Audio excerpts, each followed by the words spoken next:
ဒီကောင်လေးတော့ဒါနှစ်တက်စီးလေးအရင်ပြတာပေါ့နော်ကျွန်တော်နှစ်ဦးတစ်ချိန်မှာနှစ်နောက်ပဲနှစ်ချိန်မှာ9ထိပ်သုံးချိန်မှာ4ထိပ်ပေါ့နော်ကျွန်တော်စီကကိုလွှမ်းရဲ့မနာခင်နှစ်တက်စီးမူပိုင်းပေါ့နော်နှစ်ထိပ်9ထိပ်4ထိပ်5ခါပေါ့နော်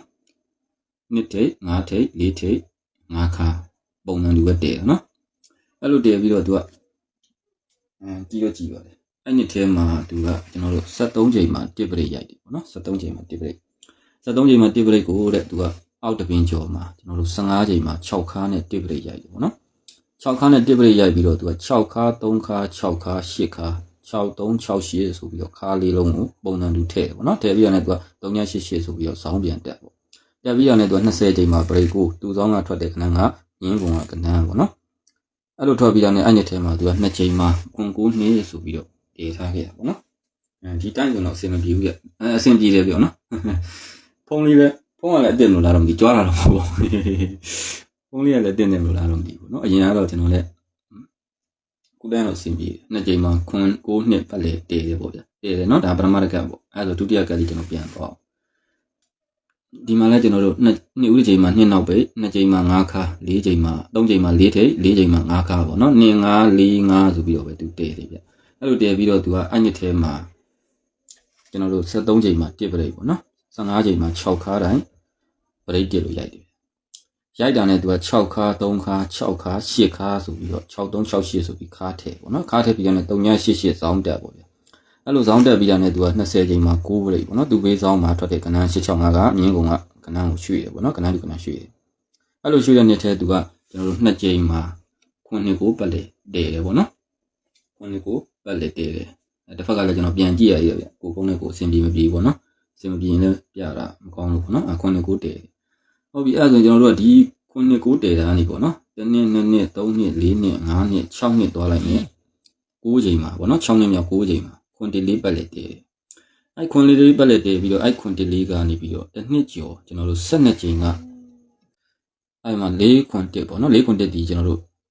့သူ့အတက်9ချိန်ကနေ1 2 3 4 5 6 8နှစ်မြောက်မှာလိုက်ထွက်တယ်ပေါ့နော်ဒါကတော့ထွက်တာကိုအရင်ပြလိုက်တယ်ဒါကပထမတစ်ခါပေါ့နော်ဒုတိယကအဲ့မှာလည်းကျွန်တော်တို့9ကနေပြီး1 2 3 4 5 6နှစ်မြောက်ကျွန်တော်တို့9ချိန်မှာ4တစ်ခွန်ပဲတည်တယ်ပေါ့နော်သူကနေတစ်နှစ်ကျော်12ချိန်ကကဏ္ဍက1နှစ်2နှစ်3နှစ်4နှစ်5နှစ်6နှစ်9နှစ်10နှစ်မြောက်မှာ395ကိုကျွန်တော်တို့ဒီမှာ935ကို395ထွက်တယ်ပေါ့နော်အဲ့လိုတွေထွက်ဖို့ကိုဒီ4တစ်ခွန်ကနေပြီးတော့1နှစ်2နှစ်ပေါ့နော်12ချိန်ကနေသွားမှာဆို1နှစ်2နှစ်3နှစ်4နှစ်5နှစ်မြောက်ကျွန်တော်73ချိန်ကမှထွက်ထားတဲ့ကဏ္ဍကတစ်နှစ်ကျော်က4ချိန်ကနေရွှေ့ခဲ့တဲ့ကဏ္ဍပေါ့နော်အဲ့မှာသူ့အောက်ကျွန်တော်တို့15ချိန်ကဏ္ဍက18ချိန်ပြန်ကြတယ်ဒါဖရိန်တူတူပဲတည်တာနော်ဒီမှာလည်းကျွန်တော်တို့935ကနေပြီးတော့1နှစ်2နှစ်3နှစ်4နှစ်5နှစ်မြောက်သူ့အောက်မှာထွက်ထားတဲ့73ချိန်ကဏ္ဍဒီတစ်နှစ်ကျော်4ချိန်ကဏ္ဍကိုလိုက်ရွှေ့တာပေါ့နော်အဲ့လိုရွှေ့ပြီးသူ့အောက်15ချိန်ကဏ္ဍကကျွန်တော်တို့18ချိန်မှာပြန်ကြပေါ့18ချိန်မှာပြန်ကြပါနော်အဲ့လိုမျိုးကြတယ်ပေါ့ဗျာပုံစံတူပဲနော်အဲ့တော့နားလည်အောင်ဖြည်းဖြည်းချင်းရှင်းပြတာပေါ့အဲ့တော့ဒီ12ချိန်က4တိခွန်ကကျွန်တော်တို့ဒီ9ချိန်မှာတက်ရိုက်တဲ့အချိန်မှာသူ့ရဲ့အပေါ်2ဦးမှာ10ပရိတ်2ဦးမှာ10ပရိတ်စုဖွဲ့တာပေါ့နော်10ပရိတ်တပင်ကျော်3ချိန်မှာ9ပရိတ်4ချိန်မှာ3ပရိတ်1ပရိတ်3ပရိတ်ပေါ့နော်6ပရိတ်1ပရိတ်ရဲ့အောက်မှာ6ပရိတ်3ပရိတ်ပေါ့နော်3ပရိတ်အလင်းပုံဖြစ်တယ်ပေါ့ဗျာ3ပရိတ်သူ့သောင်းမှာ10ပရိတ်ပေါ့နော်10ပရိတ်1ပရိတ်3ပရိတ်ကိုတည်ပြီးမှသူ့ဘေးမှာ4တိခွန်ကလိုက်ထွက်တာပေါ့နော်အဲ့တော့သူ့ဘေးကဒီ135ကလည်းအဲ့ဒီထက်မှပြန်ကောင်းကစားခဲ့ရတာပေါ့ဗျာ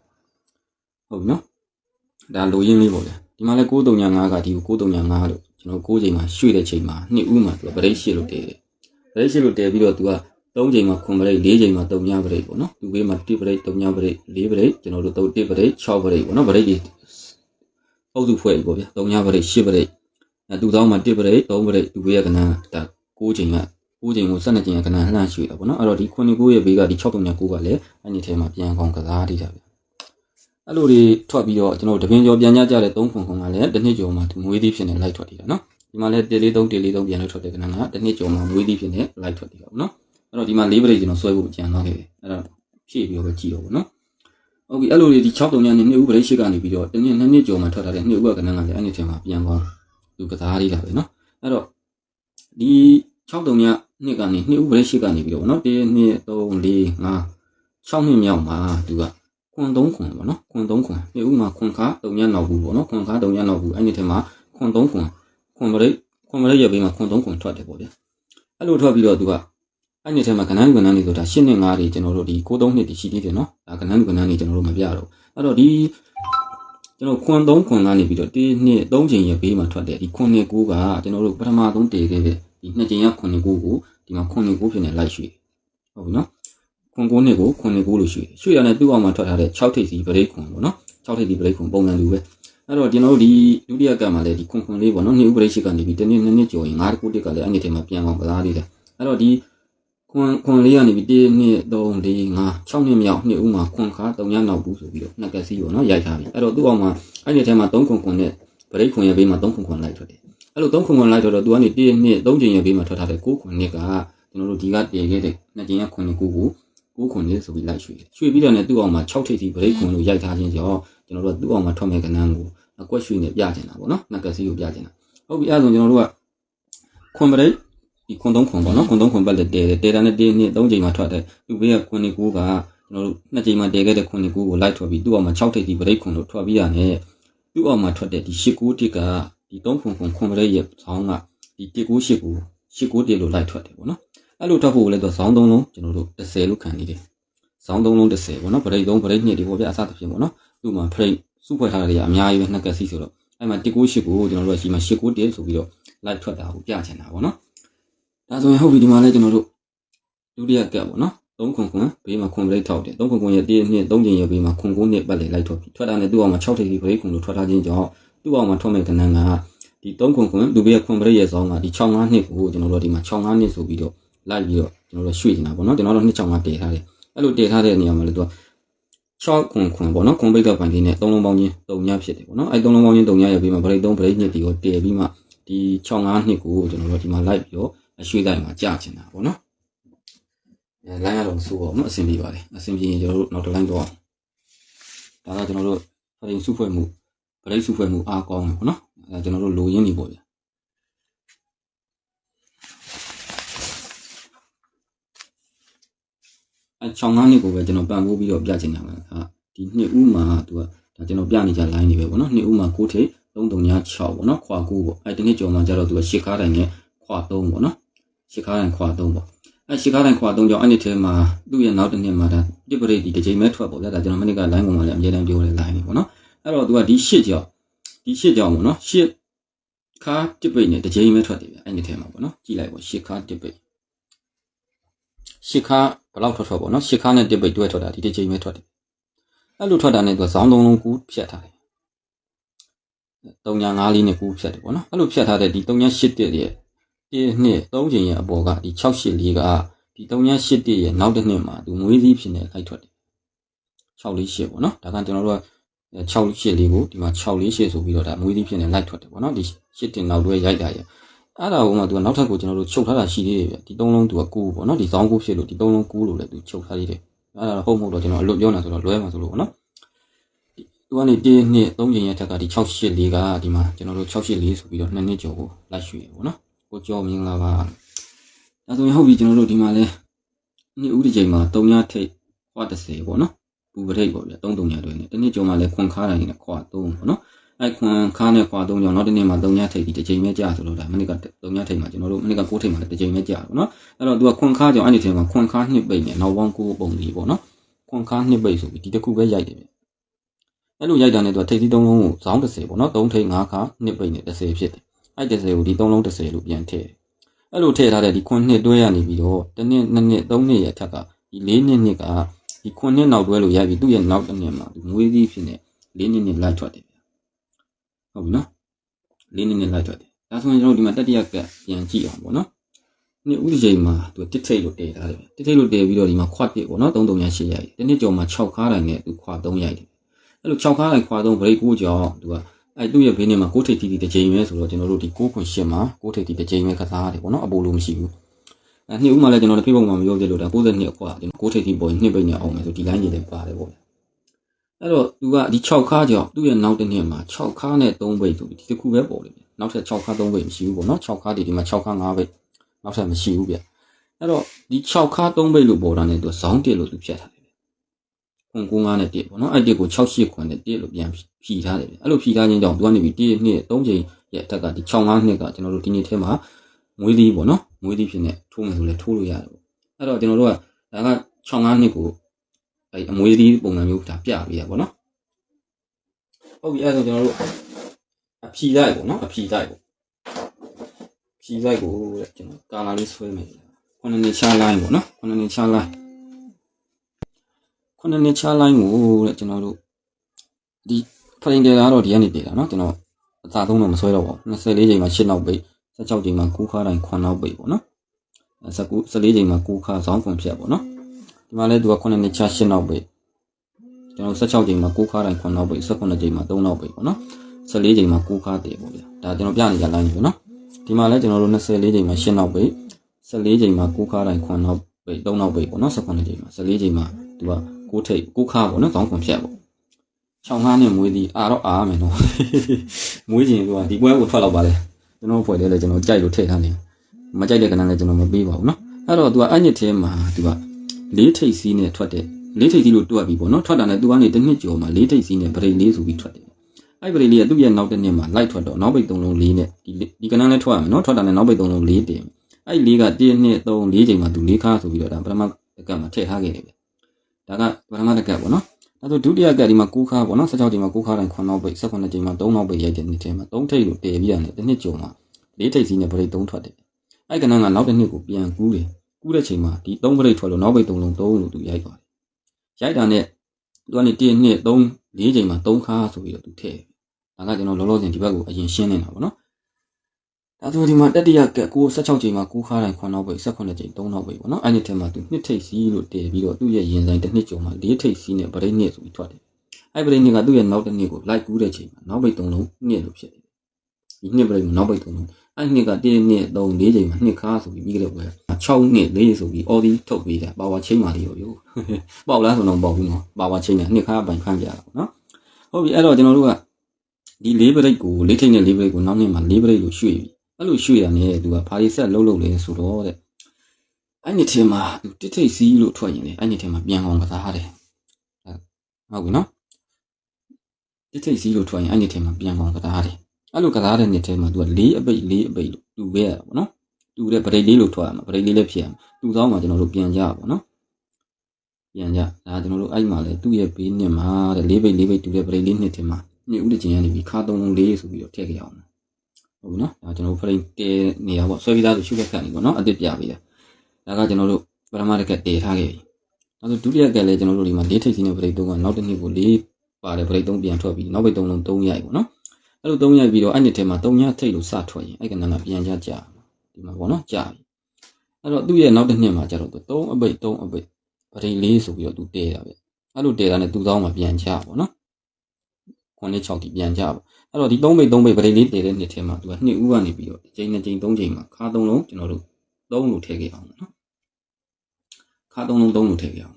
အဲ့တော့ဒီမှာကျွန်တော်တို့ဒီ4ထိပ်နဲ့ဗရိတ်2ကနောက်တစ်နှစ်ကို4ပါဗရိတ်2ပြန်ထွက်ပြီးနောက်ပိတ်3လုံး2ဖြစ်ပေါ့နော်အဲသူကနေမြင်းကုန်မှာလည်းဒါ2ခါထွက်ခဲ့ပေါ့ဗျအဲ့တော့အဲ့ဒီထဲမှာသူက2ပိတ်2ပိတ်ဗရိတ်4ဆိုပြီးသူတူခဲ့ရမှာပေါ့နော်အဲ့လိုတူတာနဲ့သူကဒီတူဆောင်မှာပြန်ကြဆိုနှစ်ကတစ်ချိန်နဲ့ကြာတယ်ပြန်ကြကိုကျွန်တော်တို့ဖမ်းပြီးကစားခဲ့တာပေါ့နော်အဲ့တော့သူက2ခါ2ပိတ်2ပိတ်ဗရိတ်4လို့ရိုက်တယ်နှစ်စမှာသူက9ခါ6ခါ9ခါနဲ့ခါ3လုံး2ဆိုပြီးရိုက်တယ်အဲ့တော့သူပြောဖို့ကြံသွားတာကဒီ4ပါဗရိတ်လေးပြန်ထွက်တဲ့နေ့ထဲမှာ9ထိပ်စီးလို့စထွက်ရင်အဲ့ကဏ္ဍကပြန်ကြကစားတာ9ခွန်9 3ညခွန်ပေါ့နော်ပြန်ကြကစားတာအဲ့လောက်တင်သူကအဲ့ site ထဲမှာမကလေးဘူးပေါ့နော်ဘောပင်တွေကကျွန်တော်တို့ကူမရအဲ့တော့ဒီတစ်ထိပ်စီးနဲ့ကဏ္ဍပြန်ကြတော့သူကနေ1နှစ်3ချိန်ရအောင်သူ4ထိပ်စီးလို့ရိုက်တယ်အဲ့ကဏ္ဍကတစ်နှစ်ကျော်ကနေရွှေ့တယ်ကဏ္ဍနော်အဲ့လိုရိုက်ပြီးတော့ဒီတစ်ထိပ်ကိုပဲသူက9ချိန်10ချိန်ပေါ့နော်8ချိန်9ချိန်10ချိန်မှာခါ3လုံးတစ်ထည့်နေတာထည့်ပြီးမှသူကကျွန်တော်တို့73ချိန်ကနေပြီး3 4ခွန်စောင်းနေတာပေါ့နော်3 4ခွန် round စောင်းနေတာစောင်းပြီးမှကျွန်တော်တို့ဒီတစ်ထိပ်က2နှစ်ကျော်မှာတစ်ထိပ်စီးလို့ပေါ်ရင်ဒီက4ထိပ်နဲ့တွဲပေါ်မှာဆိုတော့1 4ခွာမှာကျွန်တော်တို့ဒါ1 4ခွာအောင်ခဲ့တာပေါ့နော်ဒါလူရင်းပေါ့နော်ဖြည်းဖြည်းချင်းပဲဖြည်းဖြည်းချင်းပဲသွားမယ်နော်အချိန်ရတယ်မဟုတ်လားကြည့်ရှုသူ400ကျော်မင်္ဂလာပါတဲလေးတွေလက်မလေးတွေစုံမရှိဘဲမရှိတွေပိုင်း share ဗျာပေါ့ရင်အတူတူပေါက်တာပေါ့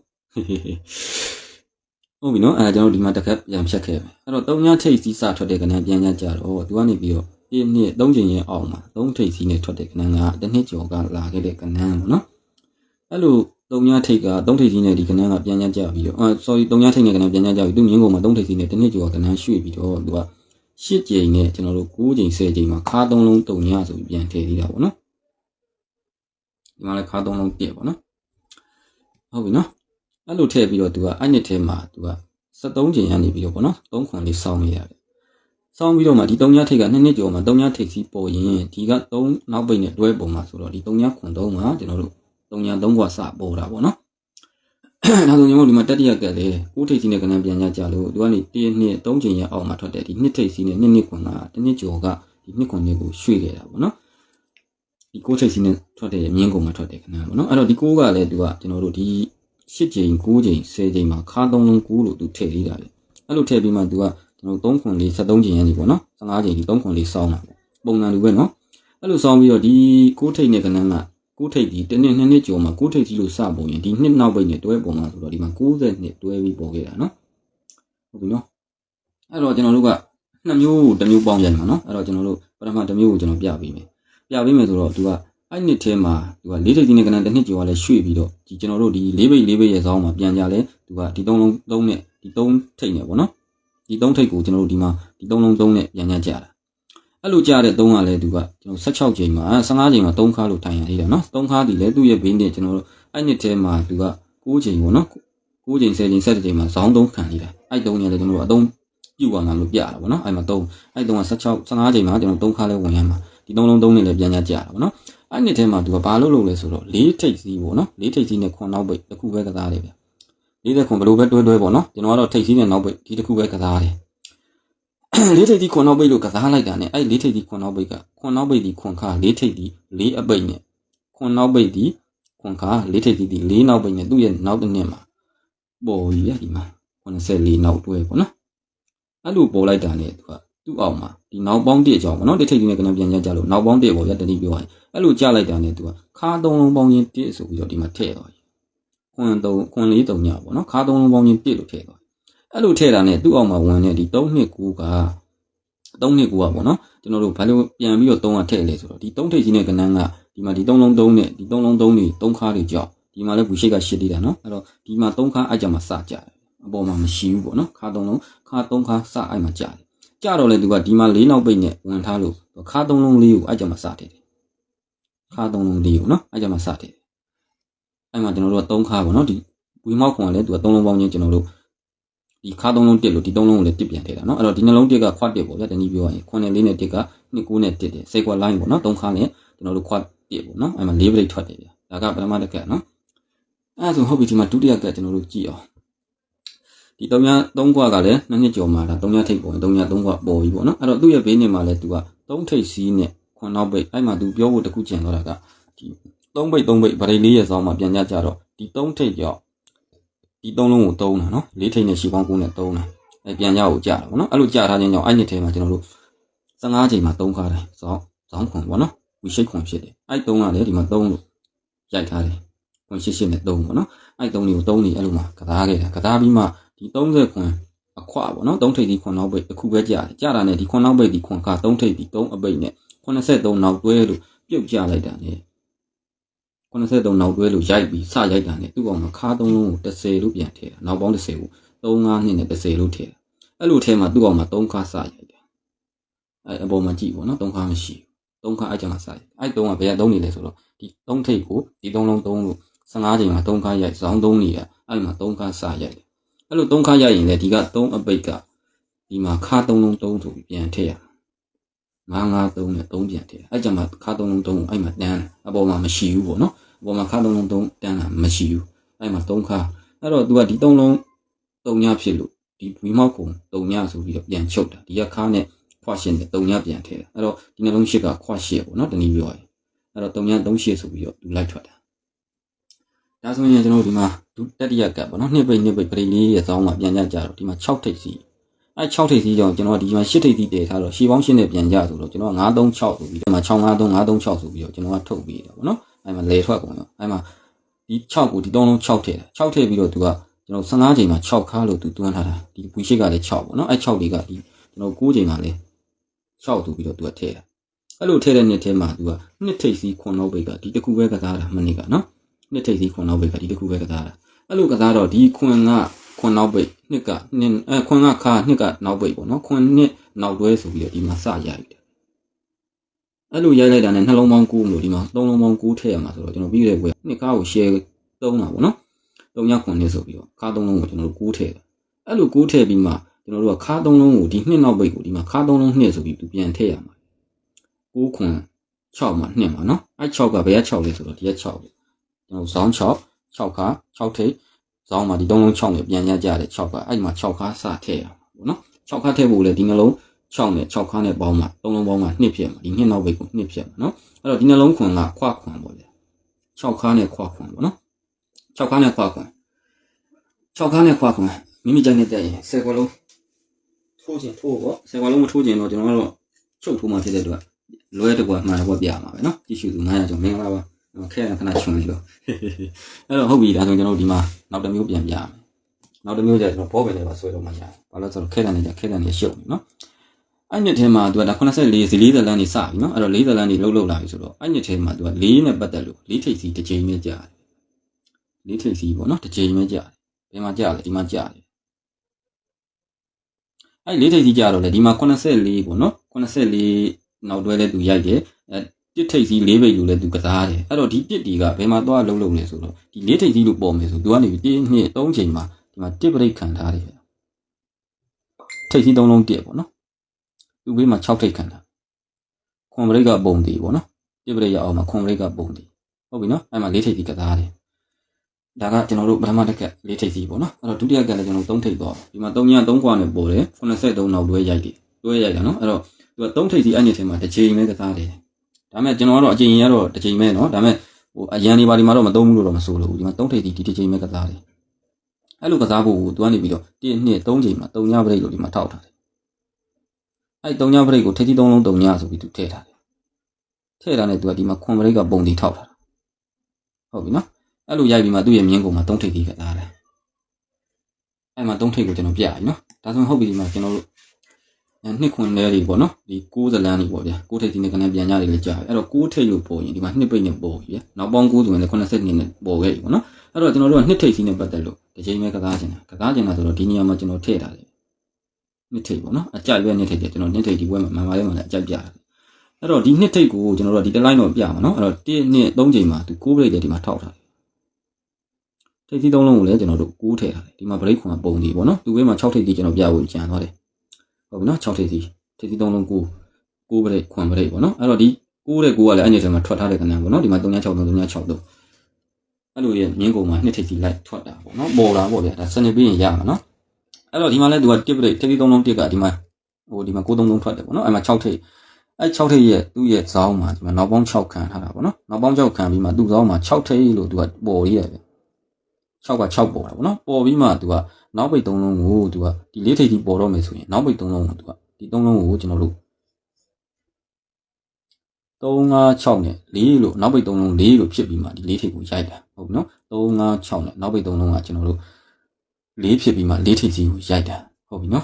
်ကြာရင်တော့ထိုးပေါ်ရမကြာရင်တော့လည်းမတတ်နိုင်ဘူးနော်ဒါကျွန်တော်3နဲ့ဟာကိုကျွန်တော်ချပြတာ3 5 6နဲ့နောက်ပိတ်3လုံးက4ဖြစ်တယ်အဲ့4ဖြစ်မှ4ထိပ်စီကအဲ့တစ်ချိန်ပဲထွက်တာအပူလို့မရှိဘူးနော်ဒါပေမဲ့နောက်ထပ်ထပ်ထွက်လို့တော့မဆိုလို့နော်ကျွန်တော်ကတော့ all စီဆိုရင်မသုံးဘူးပေါ့ဗျာဒီပွဲမှာ2ထိပ်စီအောင်ခဲ့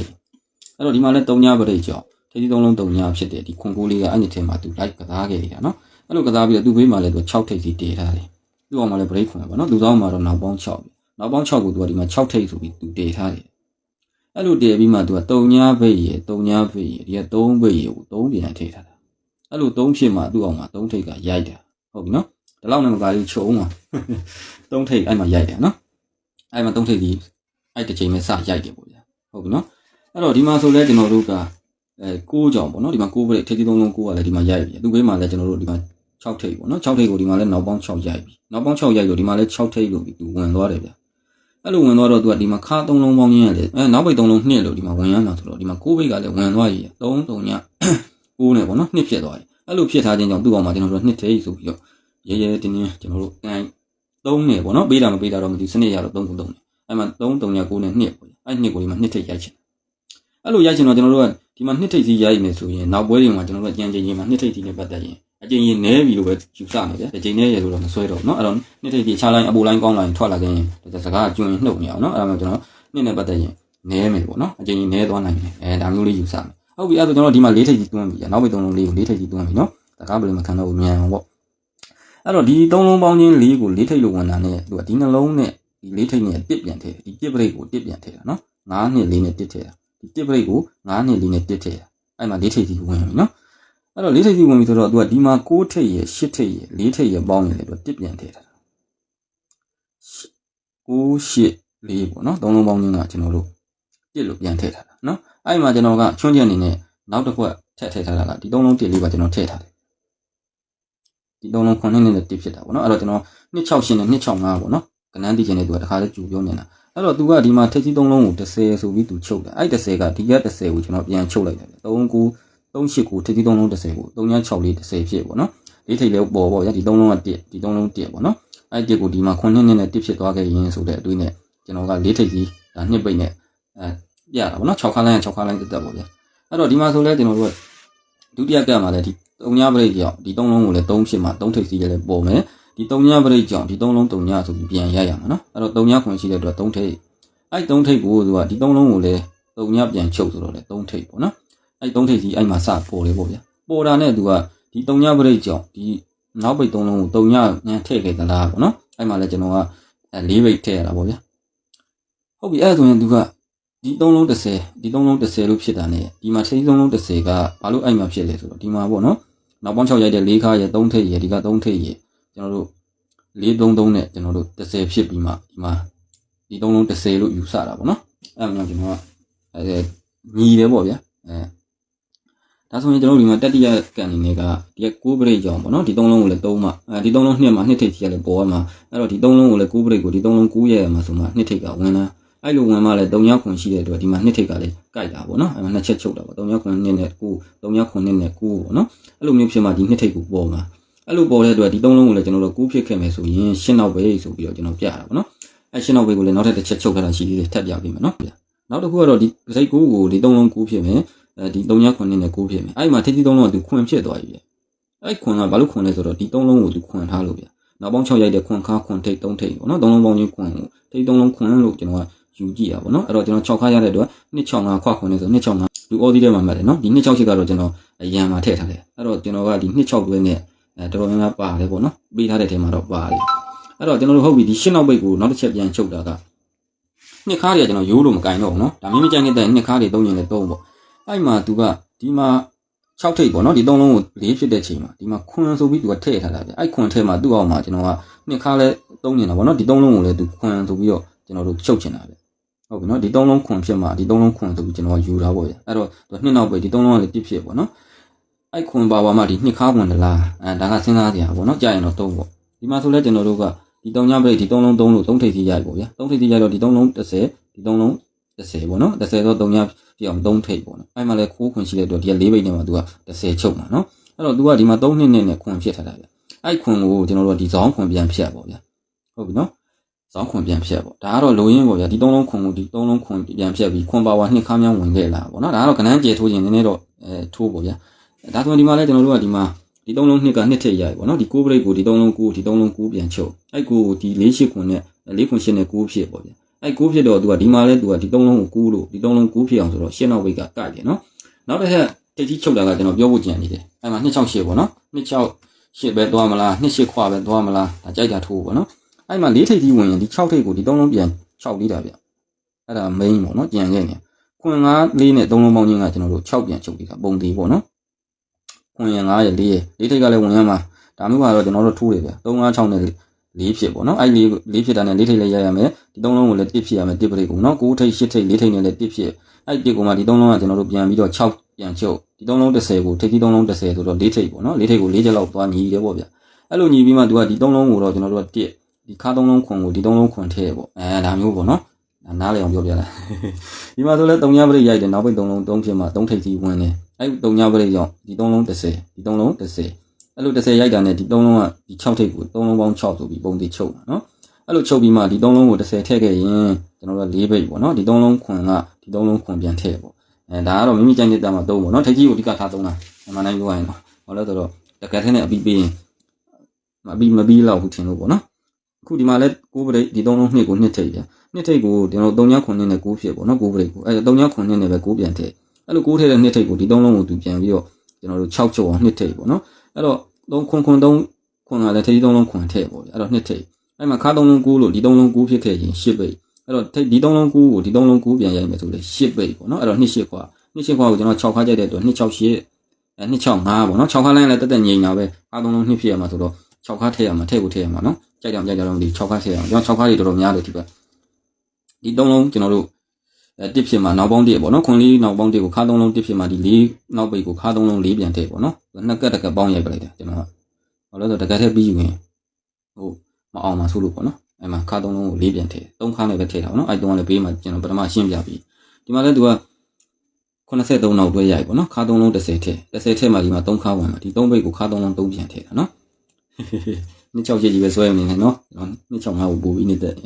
အဲ့တော့ဒီမှာဆိုရင်လည်းကျွန်တော်တို့က82နောက်တွဲရိုက်ပေါ့နော်အဲ့မှာခါ3လုံး9ထည့်ပြီးမှဒီနှစ်နောက်ပိတ်ကိုခါ3လုံး2ဖြစ်မှာဆို6ခါပေါ့နော်အဲ့6ခါကိုမှကျွန်တော်တို့ကခွာခွန်နဲ့သွားမှာဆိုတော့နှစ်ထိပ်ကြီးကြိုက်တာဖြစ်တဲ့အတွက်ကျွန်တော်265ဆိုပြီးတော့ကြိုက်တာပေါ့နော်အဲ့ထဲမှာပဲသူရှိသေးတယ်အဲ့265ကိုကျွန်တော်ထပ်ပြပြီပေါ့နော်အဲ့မှာသူဘေးနဲ့မှာလည်းသူဒီမှာထိပ်ကြီး3လုံးနှစ်ပိတ်မှာပေါ့နော်3ည1လေးထောင်နေကနန်းကနောက်တစ်နှစ်ကိုဒီမှာလိုက်ထွက်တာဒီမှာလည်းသူ့ရဲ့ဘေးနဲ့မှာဒီမှာနောက်ပိတ်3လုံး65လေးထောင်နေကနန်းကနောက်တစ်နှစ်ကိုဒီမှာလိုက်ထွက်တာနော်အဲ့တော့ဒီမှာကျတော့256ပေါ့ဗျာဒီ256ထောင်နေကနန်းကနောက်တစ်နှစ်ကိုလိုက်ထွက်ပေါ့နော်အဲ့တော့256မွေးလေးတွေလည်းအများကြီးရှိပါတယ်လို့ကြာရင်26နောက်တွဲစီးမောင်းရင်မောင်း6ခါအဓိကနှစ်ထည့်အဓိကပေါ့နော်တလုံးဒီခွဲ3ရင်လည်း3ကျွန်တော်ကြိုက်တာကျွန်တော်ဖွယ်တယ်အဲ့ဒါဒီမှန်ရင်ပေါက်နိုင်တယ်အဲ့ဒါလေးမှန်ရင်မမှန်ဘူးဆိုမှတော့လွဲပြီလို့လားမှတ်တာပေါ့နော်